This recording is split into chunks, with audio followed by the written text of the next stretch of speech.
Good morning. Welcome to the Mayor's News Conference. This morning, we will be focusing on announcements regarding two things. One is a call for applications to open seats on boards, authorities, and commissions, and the other is a look back on our Department of Economic and Community Development's activity in 2018 with a look ahead to 2019. And I'll turn it over to the mayor. Thank you, Renee, and good morning, everyone. Happy New Year as well. Welcome to our first press conference for 2019. 2018 was a very, very busy year for my team and me. In fact, it was kind of like a whirlwind for us, to be honest. We're looking forward to an even more productive year, though, here in 2019. We're beginning this year by quickly announcing that we are seeking applicants for volunteer positions on several authority, boards, and commissions.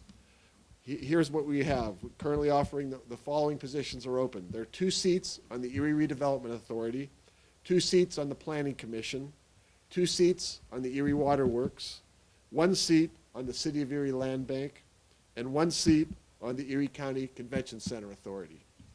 Yesterday, we created a process through City Grows and advertised all these positions on Facebook.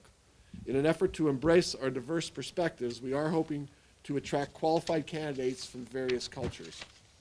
If you're interested in applying to fill one of these open seats, please go to www.erie.pa.us/ABC to submit your resume, and we need those by the end of the day on Wednesday, January 9th.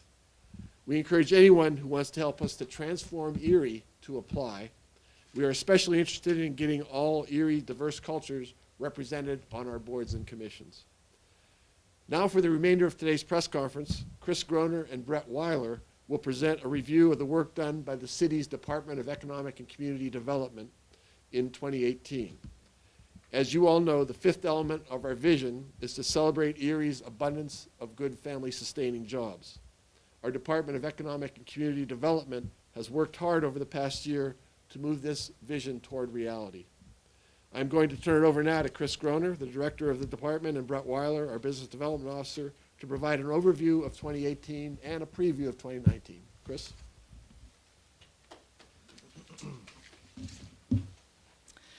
Thank you, Mayor. Good morning, everyone, and Happy New Year.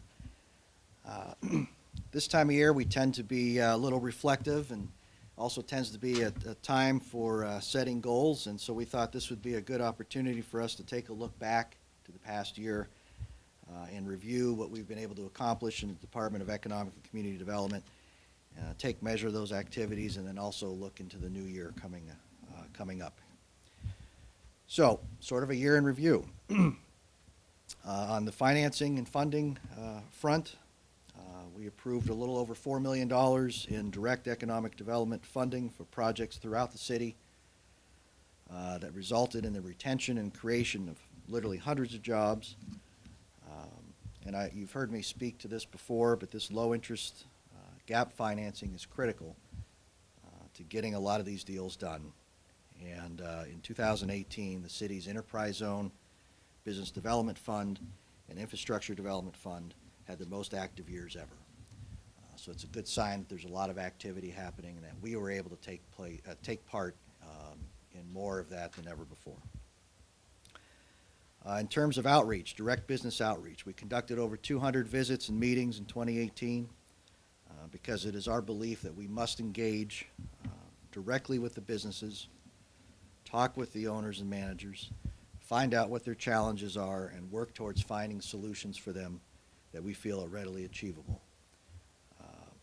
We also know that the city can't solve every problem that businesses face, but we are very confident that with our combined experience, we'll be able to assist and find solutions for a large number of the people that we meet with. And at the very least, we also need to know what the city can do on our part in terms of issues like permitting and zoning, and additionally, issues with financing and real estate concerns. Part of that outreach effort also included the creation of the Mayor's Business Council. This group consists of business owners and executives from both large and small companies, along with our State Senator Dan Laughlin and Representative Bob Murski. We value that direct feedback from the business community, and that ability to share, and the ability to share that with our elected officials in a timely manner. And we thank the members of that council for volunteering their time and for helping us to do this important work. It was also a very busy year for grant activity as well. Approximately $40 million worth of grant requests were submitted on behalf of our business and community partners for various economic and community development projects throughout the city. This represents a sharp increase in activity, and we're looking to continue that going into 2019. And I'd also like to thank our grant writer, Abby Skinner, for her excellent work in this area. Also, this time of year, our attention also turns to the application process for a community development block grant, home, and ESG funding. Applications are now available for the upcoming fiscal year, and we will be scheduling one-on-one interviews with applicants who do submit requests. We do believe that the application and approval process last year was very open and transparent, and we look to build upon that this year. And I would also like to thank our Assistant Director, Deb Smith, and our Grant Administrator, Dave Dieter, for their professional, transparent, and straightforward approach to this work. I'd also like to note that in addition to these more obvious aspects of the funding process, a lot of effort was put into other areas that were less obvious as well. For example, last year the city successfully defended our public service funding rate from a proposed rate change from HUD. That proposal would have created a very negative consequence for our community centers and would have made the important work that they're doing for our residents even more challenging. In terms of banking regulations, we had the opportunity to voice our opinion and concerns to regulators regarding proposed changes to the Community Reinvestment Act. Changes to the CRA will have tremendous impact on economic and community development for cities like Erie, and we're happy to have a seat at the table. And we look to continually be active in these types of discussions moving forward. At this point, I'd like to ask our Business Development Officer, Brett Weiler, to speak on a couple other areas that our department has worked on in 2018, including the city's first ever grant program, the Flagship Fund, and the further development of our opportunity zones. Brett?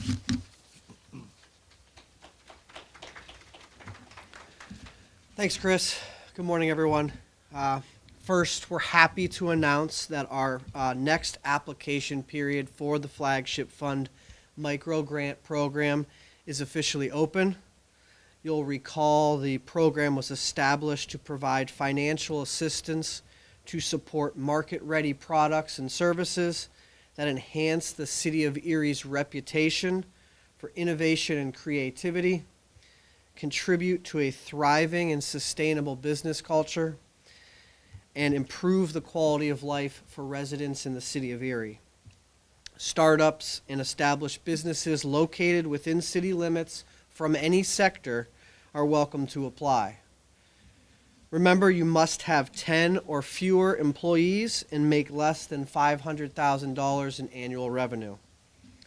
Funding awards will be granted up to $5,000. A 1-to-1 funding match is required, and these dollars will be awarded on a reimbursement basis. Applications will be accepted through January 31st online at www.theflagshipfund.com, or you can drop a paper copy off to in our office on the 4th floor. And as always, Chris Groner and I are available to answer any questions that you may have throughout the process. Next, I'd like to spend a few brief moments to update everyone on some of the things that we've been doing behind the scenes to prepare for the full rollout of the Opportunity Zone provision in 2019.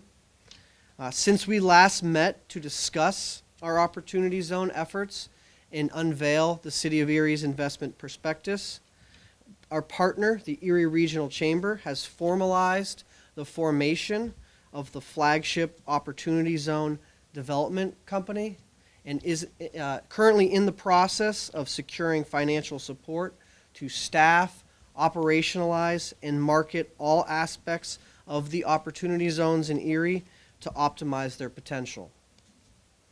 Second, once again, in coordination with our partners at the Chamber, we've created an informal working task force for the flagship. This task force comprises individuals from City Hall, the Chamber, the County Redevelopment Authority, the Data Center at County Planning, and our partners at the Community Foundation. This task force has been assembled to conduct some of the due diligence required behind the scenes to continue to position Erie as a viable investment destination for investors locally, regionally, and nationally. The task force has begun to prioritize outreach to intermediaries and project leads as identified in the City of Erie Investment Prospectus. The outreach will intensify in January and February. Our goal of this outreach is to determine the viability of projects and to offer assistance to project leads so they may position themselves as shovel-ready projects when investment begins to seek projects in the first and second quarter of this year. To that end, we've developed a project checklist or a workflow to assist entities.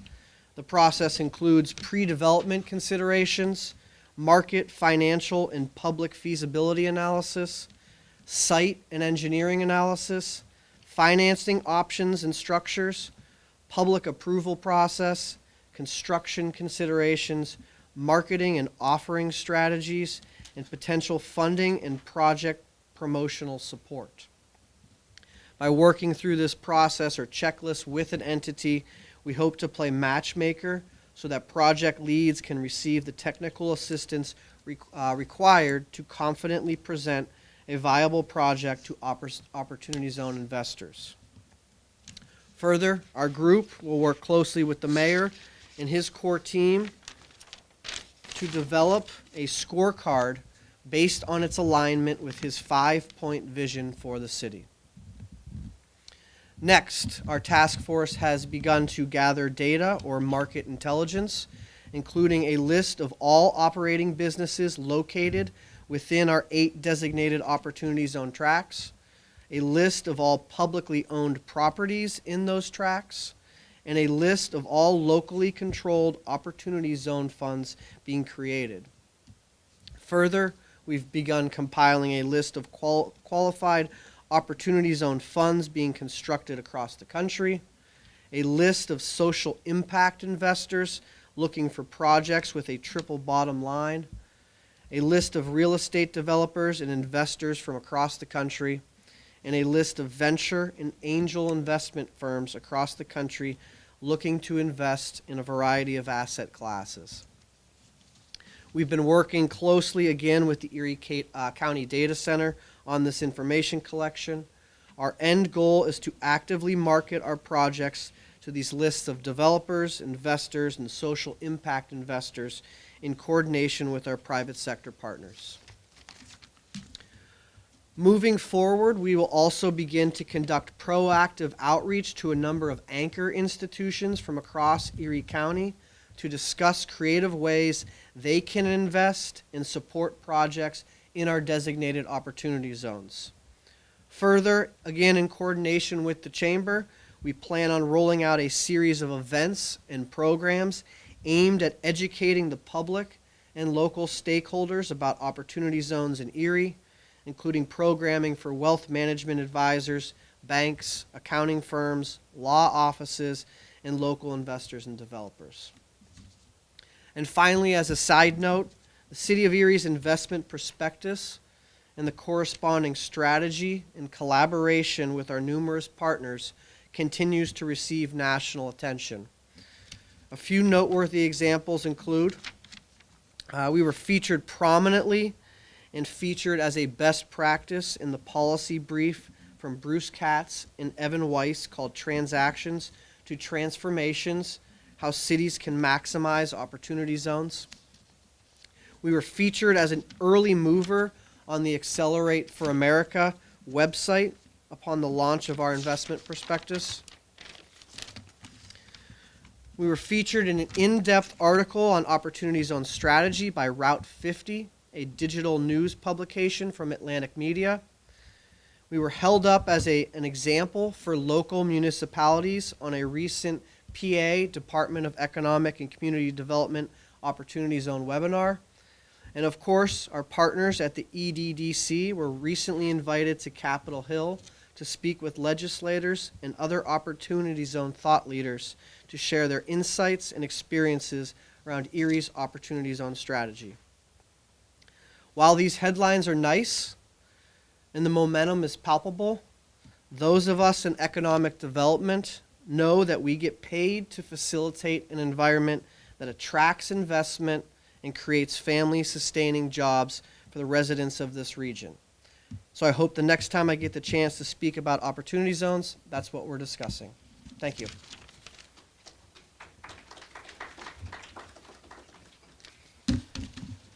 Thanks, Brett, and thank you for all the hard work you've put into the Flagship Fund and further developing our Opportunity Zones. So looking ahead into the new year, our goals are pretty straightforward. We look to continue to increase our capacity, to continue to push out and grow our financing and grant support ability.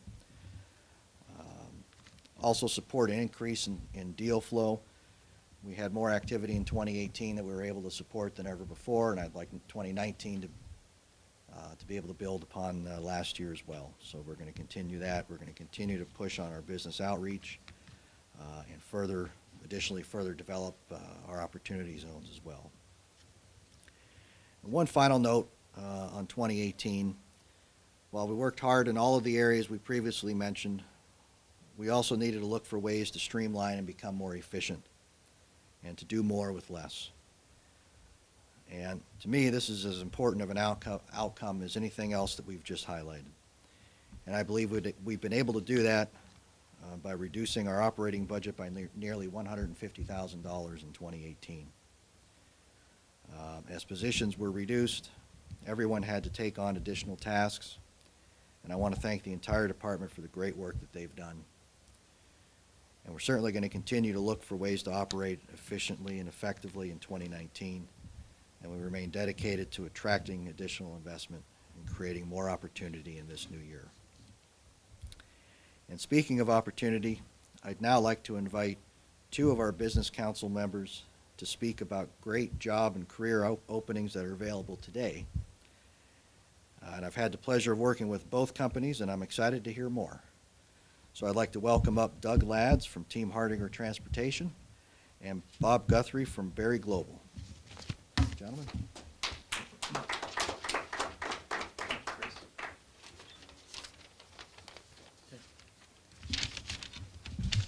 Thank you, Chris. Apparently you're doing a good job because I'm having a problem hiring enough people to do everything. So thank you for the opportunity to speak. Thanks for getting the opportunity to get the word out about our plant. Berry Global is a plastics manufacturing plant. We're located in Little Italy, 16th and Myrtle, very easy to get to. Some of us can walk to work. You can get off the bus at 18th and walk 2 blocks. Of course, you can drive from everywhere. So we currently have 8 openings in the plant, 4 positions that are skilled technical machine operator positions, and 4 entry-level positions, which would be driving forklifts, inspecting parts and processes. Over the course of the next 6 months, due to some expansion, we expect to hire an additional 15 to 20 positions. For the people that are not familiar with manufacturing in a food packaging environment, our plant is sealed floors, air-conditioned production rooms, lunchroom and locker rooms. Our work is very team-based, and we support a culture of respect, communication, and teamwork. We have a very diverse workforce working in Little Italy, and it makes the work there a lot of fun and enjoyable. For the positions we have currently open, the starting pay for the skilled positions is $16 an hour, and after a 3-year period, it progresses every 6 months up to roughly $23 an hour. The entry positions start at $13 and progress, depending on which path you go, up to $16 or $18.50 an hour over that time. Our plant runs 24/7. We do typically shut down for all the major holidays. We have traditional benefit packages, medical, dental, vision, 401, all of that. Since we joined Berry in 2011, every 6 months we've had a profit-sharing bonus paid out to all the direct employees. Throughout the year, we hold monthly meetings to communicate with everyone on how the business is doing, what our profitability is, any issues with customers, expansions, and then we have celebrations for employee appreciation throughout the year. To apply, go online to berryglobal.com. You can click on Working at Berry, and then you'll find the Erie location and the positions that are available. The plant's been in operation since 1895, and we're very happy to continue to be a working part of the city in Little Italy and all the support we've received. And so thanks for the opportunity, and I'll turn it over to Doug. Thank you, Bob. Appreciate it. Well, good morning. Thank you to Mayor Schember and his staff for allowing me to come in and speak about our employment opportunities as well. My name is Doug Lads. I'm the manager of safety, training, and recruiting with Team Hardinger Transportation, Warehousing, and Brokerage. Since 1969, Team Hardinger has continued to grow within our community, including asset trucking, warehousing opportunities, as well as now our brokerage that we offer out to other people nationally from coast to coast. We are 2019, we are celebrating our 50-year anniversary as being an Erie-based employer. So we're deeply rooted within, just like Berry, which is one of our partners, actually. So we enjoy that as well. So we currently have about roughly 15 employment opportunities. We're looking for roughly 3 to 4 over-the-road truck driving positions, Class A. We're also looking for 3 to 5 local and less than truckload Class A truck drivers to fill those positions. 2 to 3 LTL truck drivers, Class B, so that would be the box trucks as well. And our brokerage division is on a growth pattern as well, and we're looking for 2 to 3 more brokerage team members to come in and grow that part of the business as well. We've had success in the past with individuals coming in as an entry level, whether it be right out of high school or out of school youth, coming in there and starting in the warehouse, and then gathering the required skill set they need to move on and upward into the corporation. So that includes truck driving. They would get loading, unloading, load placement, and all those sorts of criteria needed to move on to facilitate a good base for a truck driver. And that opportunity is we're seeing anywhere from 60 to 65,000 for over-the-road truck drivers now, which is a great opportunity for somebody in Erie to come see us and utilize that as well. So I can be reached at on the website as www.team-h.com, or I can be reached at 814-453-6587. My extension is 101. And again, my name is Doug Lads, and we thank you. Thank you. Appreciate the opportunity. So I want to thank Chris and Brett also for the great work you've done over the last year. We have a 5-point vision for Erie, which is still very much in effect. We celebrate our rich cultural diversity. We celebrate our welcoming, vibrant neighborhoods, our world-class downtown and bayfront, our excellent education for everyone, and our abundance of good family-sustaining jobs. And you guys have done a lot in the last year to move us towards realizing that whole vision. And I always say the abundance of family-sustaining jobs is probably the most important part of the vision, because if we get that, the other 4 things, I believe, will follow. Also want to thank Doug and Bob for being here today and for making these really good family-sustaining jobs available to the people of Erie. There are several other local businesses who couldn't be with us today, but have also told us they have substantial amount of job openings. Carl Nicolia, president of PS Energy, Robin Shepner, the president and managing owner of American Tinning and Galvanizing, and Dave Tullio, president of Custom Engineering. Also, both Plasticos and Micro Mold are looking to fill various positions. So there are a lot of good family-sustaining jobs. Obviously, we want to continue to create more and more, but these are just a few examples that we've given today of the job opportunities that exist right here in Erie. In 2019, we'll be proactive, getting the word out with regard to job openings as they occur. That concludes today's press conference. If there's no questions, everyone that presented will be available for interviews when we conclude. Thanks very much for being here this morning. Happy New Year.